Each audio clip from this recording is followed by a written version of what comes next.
Hello and welcome to computer melody. दोस्तों आज हम बात करेंगे स्विच यानी कि हब की। फ्रेंड्स, आपके पास अगर 2 या 3 से ज़्यादा कंप्यूटर है तो आप उसमें कैसे नेटवर्किंग करेंगे, उसमें आप हब यानी कि स्विच को कैसे कॉन्फ़िगर करेंगे। तो हब के बारे में जो है कि पूरी detail information step by step मैं आज आपको देने वाला हूँ। तो शुरू करने से पहले आपने अभी तक अगर मेरे चैनल को सब्सक्राइब नहीं किया है तो जल्दी से सब्सक्राइब कर लीजिए, क्योंकि नेटवर्किंग में और भी काफ़ी सारी वीडियो आने वाला है जो कि काफ़ी इंटरेस्टेड है। तो चैनल को ज़रूर सब्सक्राइब कीजिए और आप हमारे साथ रहिए और मैं आपको दिखाता हूं कि कैसे आप नेटवर्किंग कर सकते हैं। तो चलिए दोस्तों शुरू करते हैं।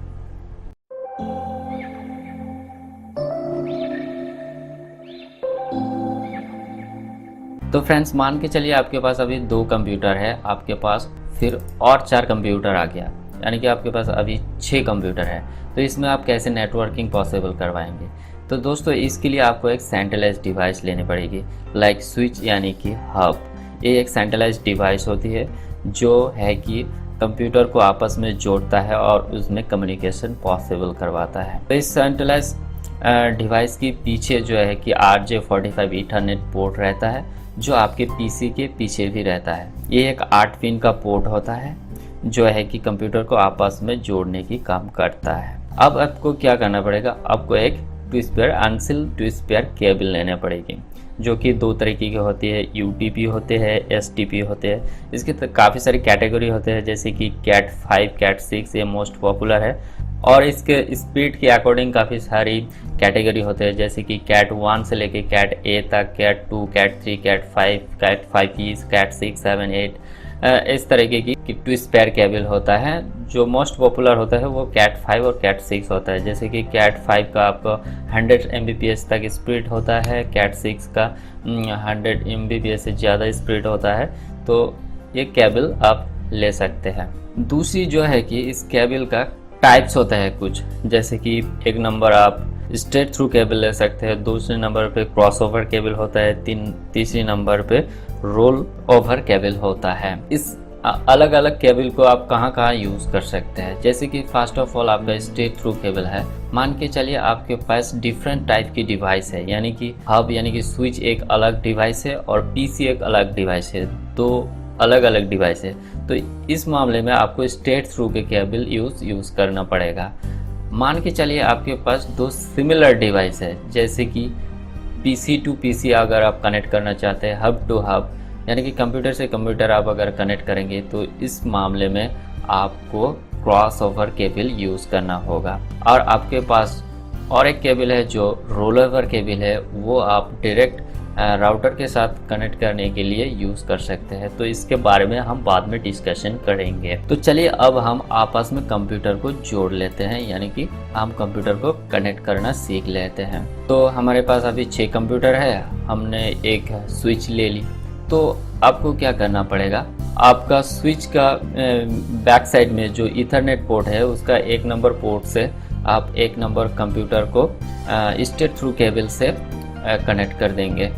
वैसे ही स्विच का आपका दूसरे नंबर पोर्ट से 2 नंबर कंप्यूटर की RJ45 जो बैक साइड में है वहाँ इंसर्ट कर देंगे और स्विच में भी इंसर्ट कर देंगे। ऐसे करके 1 2 3 4 5 6 सारे कंप्यूटर को आप आपस में जोड़ देंगे स्विच के साथ। अब आपको क्या करना होगा, आपको कंप्यूटर में नेटवर्क पॉसिबल करवाने के लिए कंप्यूटर को IP एड्रेस चाहिए, यानी कि आपको पहले IP एड्रेस असाइन करना होगा। तो IP एड्रेस असाइन करने के लिए आपको क्या करना होगा, आपका जो कंप्यूटर के लैन कार्ड यानी कि ईथरनेट सेटिंग्स होता है, प्रॉपर्टीज में जाके आपको वहाँ आपको IP एड्रेस असाइन करना होगा। तो चलिए हम सीख लेते हैं कि आप कैसे IP एड्रेस असाइन करेंगे।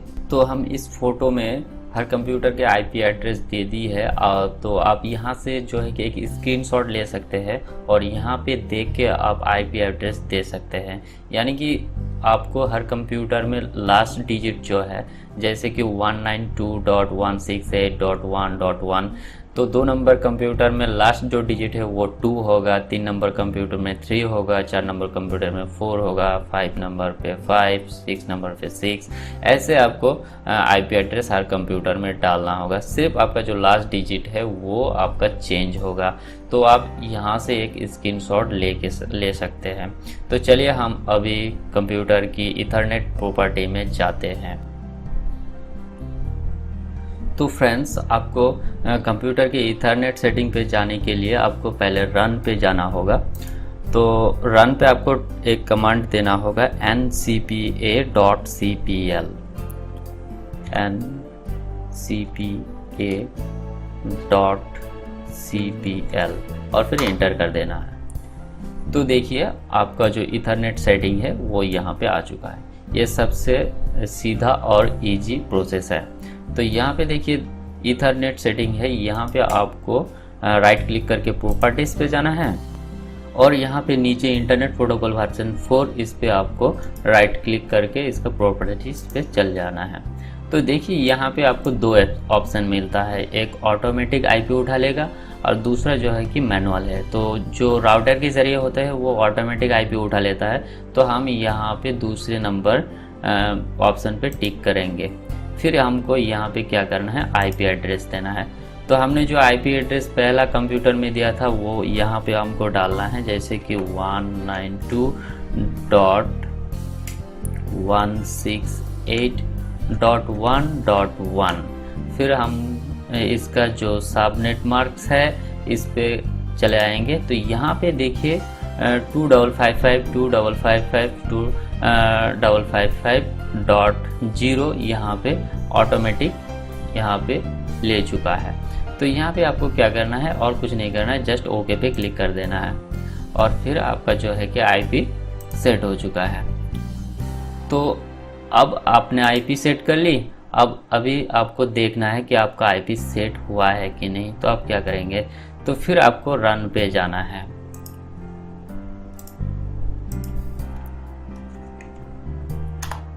तो हमने रन पे आ गए और यहाँ पे आपको cmd टाइप करके कमांड फॉर्म में चले जाना है।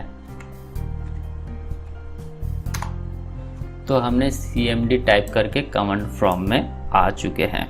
अभी आपको यहाँ पे देखना है कि आपका आईपी सेट हुआ है कि नहीं। तो इसके लिए आपको कमांड देना है ipconfig, फिर एंटर। तो देखिए यहाँ पे शो कर रहा है कि हमने क्या आईपी दी है। देखिए 192.168.255.1 यहाँ पे आईपी दिखा रहा है। ऐसे आप देख सकते हैं कि आईपी आपका सेट हुआ है कि नहीं। फिर आपको मान के चलिए, आपको देखना है कि आपने जो आईपी दिया है तो आपका कनेक्टिविटी सही है कि नहीं। तो आपका कनेक्टिविटी, नेटवर्क कनेक्टिविटी ठीक है कि नहीं देखने के लिए आपको फिर रन पे जाना पड़ेगा।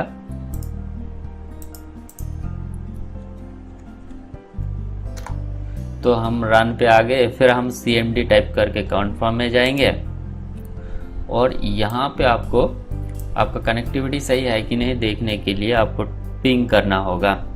तो आपको जस्ट टाइप करना है PING, पिंग, और आपका जो आईपी एड्रेस आपने एक नंबर कंप्यूटर पे आईपी एड्रेस दिया है उस आईपी एड्रेस को यहाँ पे आपको डालना है। तो हम डाल लेते हैं 192.168.1.1। फिर आपको एंटर कर देना है। अगर आपको यहाँ पे रिप्लाई आ रहा है तो मतलब आपका नेटवर्किंग सही काम कर रहा है। तो ऐसे आपको हर कंप्यूटर में पिंग करके देख लेना है कि आपका रिप्लाई आ रहा है कि नहीं। आप एक नंबर कंप्यूटर पे जो आईपी दिए हैं वो आईपी दे के उसका देख लीजिए। जैसे कि मैंने यहाँ पे पिंग 192.168.1.1 दिया है। तो यहाँ पे 2 नंबर कंप्यूटर पे देखने के लिए लास्ट डिजिट आप यहाँ पे 2 करेंगे, 3 नंबर कंप्यूटर पे देखने के लिए यहाँ पे 3 करेंगे, 4 नंबर कंप्यूटर पे देखने के लिए 4 करेंगे। ऐसे करके आप सारे कंप्यूटर की नेटवर्क कनेक्टिविटी देख लेंगे कि आपको रिप्लाई आ रहा है कि नहीं। अगर आपको रिप्लाई आ रहा है यानी कि सभी कंप्यूटर में आपका कनेक्टिविटी सही है और आप नेटवर्क पॉसिबल कर पाएंगे। तो दोस्तों आज का वीडियो यही था कि आप कैसे राउटर को कनेक्ट करेंगे, कैसे आप आईपी डाल के नेटवर्क कनेक्टिविटी पॉसिबल कर पाएंगे। तो दोस्तों हम दूसरी वीडियो में जो दिखाने वाले हैं वो है कि आप कैसे वेब यानी कि इसके साथ राउटर को जोड़ेंगे और नेटवर्क को पॉसिबल कराएंगे। तो उम्मीद करता हूँ कि आज का वीडियो आपको अच्छा लगा होगा। आपको हब के बारे में, नेटवर्क कनेक्टिविटी के बारे में आपका कॉन्सेप्ट क्लियर हो चुका होगा। तो हमारे चैनल को ज़रूर सब्सक्राइब कीजिए ताकि आपको इसके बाद जो वीडियो आने वाला है वो उसका नोटिफिकेशन आपको मिल जाए। तो दोस्तों आज के लिए बस इतना ही, मिलते हैं अगले वीडियो पे। Thanks for watching.